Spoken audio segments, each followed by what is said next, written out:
Howdy guys and gals, welcome to the Social Regressive. The Savage Model 64 has been with us for a very long time. I'll actually annotate the number of years this has been around.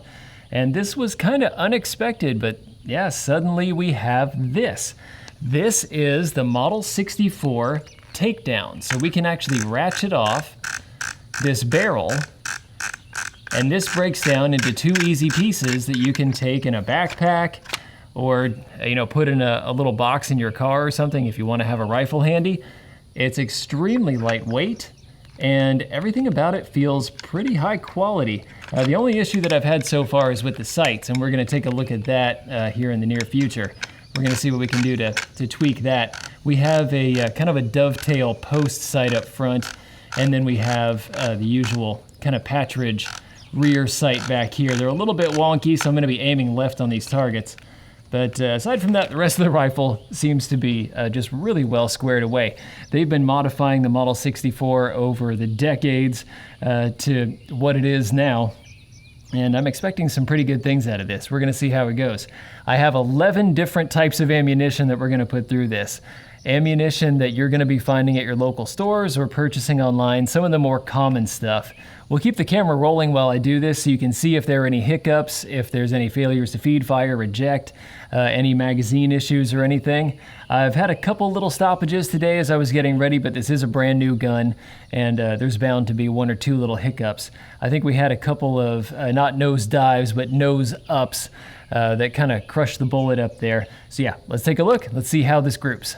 I should mention I'll be shooting at 25 yards using just the iron sights. I could have put a scope on top of this, but that's not the way that I tested the other 3 takedown rifles that I have in the queue right now. I have been testing the Ruger 1022 Takedown, the Henry AR-7 Survival, and the Marlin Papoose, the 70 PSS. I wanted to see how all of these compare to each other, and I wasn't expecting this one to get thrown into the group, so I'm really happy about that. We're going to see what the best survival rifle is, or maybe there's one for different types of situations. We're going to see.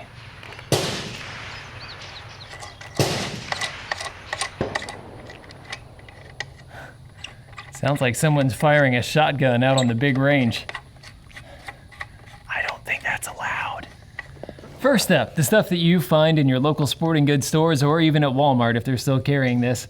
525 rounds of Federal Champion versus Winchester 525. They look almost identical. You can almost think they came off the same line. I like both of them. They run really well in semi-automatics like this one in my own testing.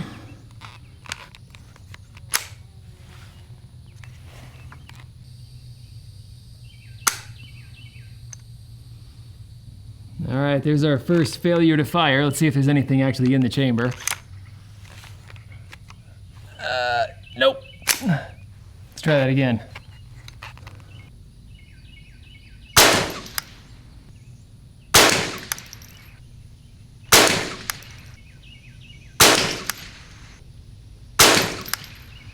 The trigger has a lot of over travel, but aside from that, it's wonderful. Not too heavy, very crisp.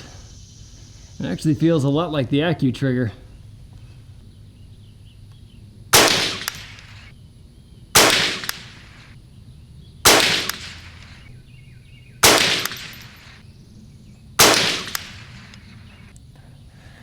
Next up, while we're working on bulk boxes, we're going to take a look at Federal Auto Match, commonly available, and then Winchester Wildcat. This is a new one to me. I've only just started shooting this.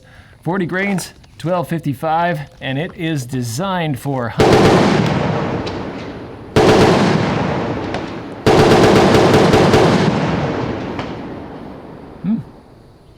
Sounds like fun. Again, I don't know if they're allowed to do that out there. Maybe that didn't sound like full auto. That sounded like a bump stock or something. I still think someone's kind of skirting the rules there. Of course, who am I to talk? I'm the one that shot eggs out on that range. I cleaned up afterward, or at least the ants cleaned that one up.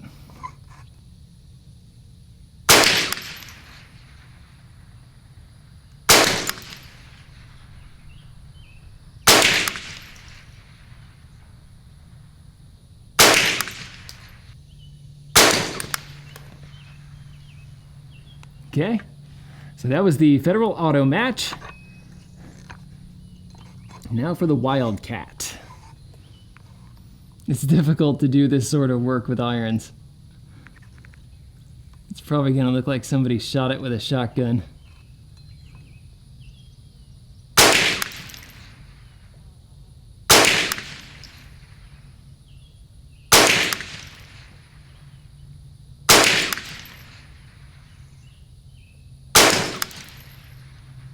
I think that was the last one. Yep. Okay. The controls on this are just a little bit funky. They're gonna take some getting used to. The magazine release is more of a push forward than a push up.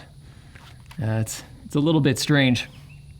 Safety is right up top instead of the push through right here, and then the bolt stop is actually the handle right here. It's kind of a plunger, so you push it in, pull it out. So pull out, pull all the way back, let it go forward. All right.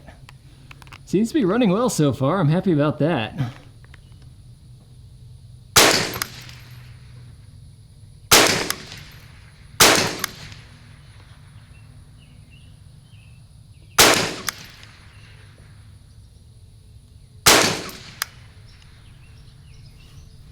I should have been counting. I think that was 5. I should mention what we're shooting right now. We are shooting 38 grain Federal. I love these. Great hunting ammo. Those are hollow points, and then we have some 40 grain round nose. I'll annotate what the actual numbers are on here. It's like 730 and 729 or something. And both of those are just fine, but I really like the hollow points.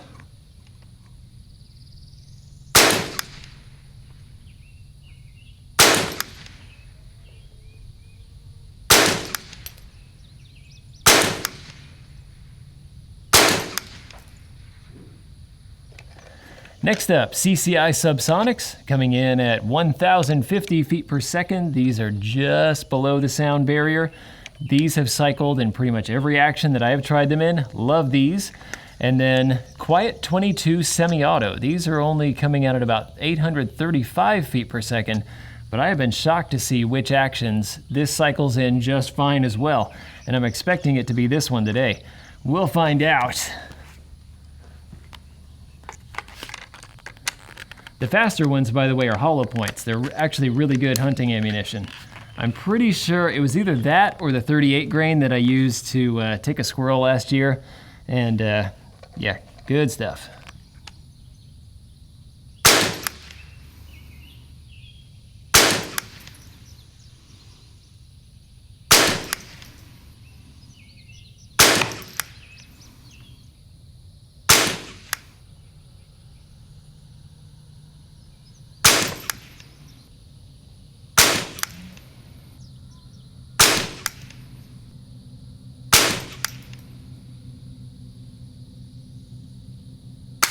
Yeah, I did overcount on the other one. Or undercount. All right, those are looking good. Next up, mini mags, 40 grain round nose. There is the hollow point type as well, but I don't have any of those. And then we have Winchester 40 grain Hypervelocity Super X. I don't know how many names this has, but I like it. It's moving out fast and it's designed for hunting. That's my jam.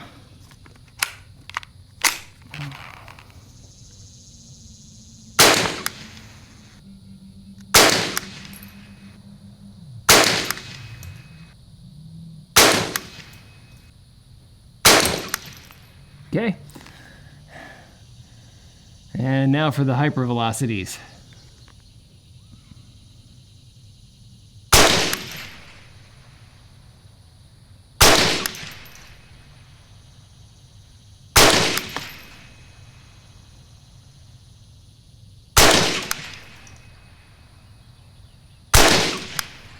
Okay, that should have been the last one. Yeah. Look at me, I can count to 10. Last one, Federal Gold Medal Target Ammo. This one did spectacularly in the BXR, the Bergara BXR. Very consistent ammo, although in these lesser expensive rifles, it tends not to group all that well, so we'll see.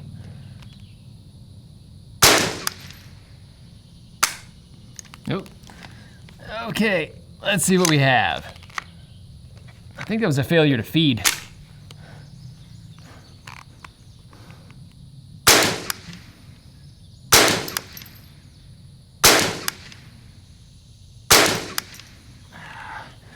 That's it. Let's see how we did. As we take a look at these groups, bear in mind that I am 42 years old and shooting with iron sights. My eyes are still in pretty darn good shape, but I do have a bit of an astigmatism, especially in that eye. So it could account for some of this, but I think you're gonna see some interesting groups here. Now, naturally, we would be able to turn in some better results with a scope. And I think that this is an excellent candidate for that Simmons Fixed Power 4X. I may slap that on there at some point, but I do want to have an apples to apples comparison. And part of this is figuring out which sighting system is best. All right, so the size of this group, we are looking at about just a tad over 2 inches. So 2 1/16 inches there. Okay, yeah, about 2 1/8 right there. So this one came out pretty large, but you can see that these 3 shots came in pretty tightly. This could have been one of those that was my fault. Now we move over here to the Winchester 525, and I'm gonna have to clear some things away so you can see this a little better. This is another bulk pack, and this one is looking a good bit better. Yeah, so we're looking at just about 1.5 inches on that. Here's our first upset though. I'm used to Federal Auto Match just kind of doing, okay. But this one actually came in at about just under 3/4 of an inch, and that's across all axes. All right, so that's looking pretty good. This is the newcomer that I've only just started shooting. This is Winchester Wildcat, and it looks like we dumped 3 shots all in the exact same spot right there, and then had a couple of flyers. This might be a case where if we had had a scope on, this might have been a practical clover leaf going on here. Of course, who knows? Could have been me, could have been the ammo. Sometimes you just get flyers depending on how the node goes. But we are looking at just a bit over 3/4 of an inch right there. Have I mentioned that I love, love, love these 38 grain hollow points? Buy them if you see them. That is my top tip for 22 ammo. Yeah, this is coming in just a hair above 3/4 of an inch. And this is what we can expect to see from all the other rifles. This one was one that always printed well in every rifle that I've shot it through. And I imagine that it would do really well through pistols too. I haven't tried it, but this is great stuff. Now we switch over to its round nose cousin, 40 grain round nose. And you might not be able to see these very easily, but there's a hit there, hit there, hit there, hit there, hit there. So this one did open up on the horizontal. Again, could have been my fault, could have been the ammo. It depends on the rifle. Sometimes this one just doesn't group very well for me. So we're looking at about 2.5 inches right there. Another top tip from the Social Regressive, if you're looking for good subsonic 22s, the CCI 1050 feet per second model is really good. This is the one that's labeled 56. So if you're looking at the SKU on that, it's usually gonna be 56 somewhere in there. So this is coming in at about 7/8 of an inch across. Yeah, that's about 3/4 right there. So we're looking at 7/8 overall for that. Very good subsonic performance. And then we jump to the Quiet 22. This is the one that's moving out at only 835 feet per second, and it looks like it's shooting pretty well. We've had, usually this opens up quite a bit compared to the other. But this one has only opened up a bit past an inch. This is only slightly over an inch, maybe 1 1/16 inches. We did have that one extra shot that I put on the wrong target up there, but we'll just count this little cluster right here of 4. CCI mini mags. I usually get kind of middle of the road performance with this, although I got really good performance from the BXR. Yeah, we're looking at 1 1/4 inches on the dispersion there, mostly vertical. Again, could be me. But because we did obviously get, I think it's 3 shots in that one little group right there. But this is still pretty indicative of performance that I've gotten from other rifles, even with scopes. The Winchester Super X Hypervelocity. This one opened up quite a bit. So we are over 2 inches. We're looking at about 2 1/8 inch all the way across here. This one has vertical, it has horizontal, and there really isn't any wind going on today. It's pretty dead calm. So I expect that this is just from dispersion. And finally, Federal Gold Medal Target Ammo. This one usually does okay. I'm going to blame this mess on me. This must have been me. Even though this one very often doesn't do the best in the rifles that I put it through, this is still not indicative of what I see. So maybe I was starting to let go and not really paying attention to where those sights were, because we have opened up to almost 3.5 inches. Yeah, that's not gonna work. This little cluster right here, which is more what I'm accustomed to seeing, yeah, that's about 1/2 inch right there. Now remember, guys and gals, this accuracy and function testing is just the baseline. This is not the interesting part. We're going to get to that soon. We're going to see which of these takedown rifles is the best of the field. And we're going to get out there into the woods and we're going to find out for real. We're going to chuck these things in ponds. We're going to shoot realistic kind of squirrel-sized targets. We're going to do all that stuff to figure out which one of these is the tippy top and which one you might want to use in different situations. Like I mentioned before, I have been testing these for a very long time now, well, all except for this one right here. And I found some very interesting things with ones that are pretty well known in the industry, some things that you might not expect. So yeah, make sure that you like, share, subscribe, and hit that notification bell down below so you don't miss the new videos when they come out. Thank you to everybody that has made these videos possible, like Savage for sending this out for me to play with. We've also had ammunition manufacturers send me a lot of this stuff that you see right here. Federal, Winchester, and SK that we tried in some of the other tests. That one's pretty highfalutin. We're going to skip it on this one. But thank you to patrons of the Destructive Arts that provide the video and audio equipment. And you probably noticed that the quality has been increasing little by little. I've been trying to get things better and especially cancel out a lot of the wind noise out here at the range where it can get really nasty on those microphones. And you guys have been helping to fix the problem, so thank you. Thank you Sportsman's Guide and Stan and Mary at the 338 Lapua Magnum level. Thank you Joseph Davis, Peter, Mr. No Name, and Howard at the 300 Win Mag level. And thank you to everybody else that's been chipping in $1 or $2 a month to help keep me in ammunition and powder so I can bring these tests to you guys. Hopefully you find them useful. I'll see y'all around. Thanks for watching. If you liked this video, be sure to like, share, and most importantly, subscribe. Even if you didn't like this particular content, go ahead and subscribe. There's probably something coming that's more up your alley. Check out this playlist right here. This is going to have videos in a similar vein to what you just watched. These 2 videos we cherry-picked for you. And finally, The Social Regressive is on Patreon. So you can become a patron of the Destructive Arts and earn some goodies while helping us to provide high-quality videos just by kicking us a few bucks a month. Thanks a bunch for your patronage.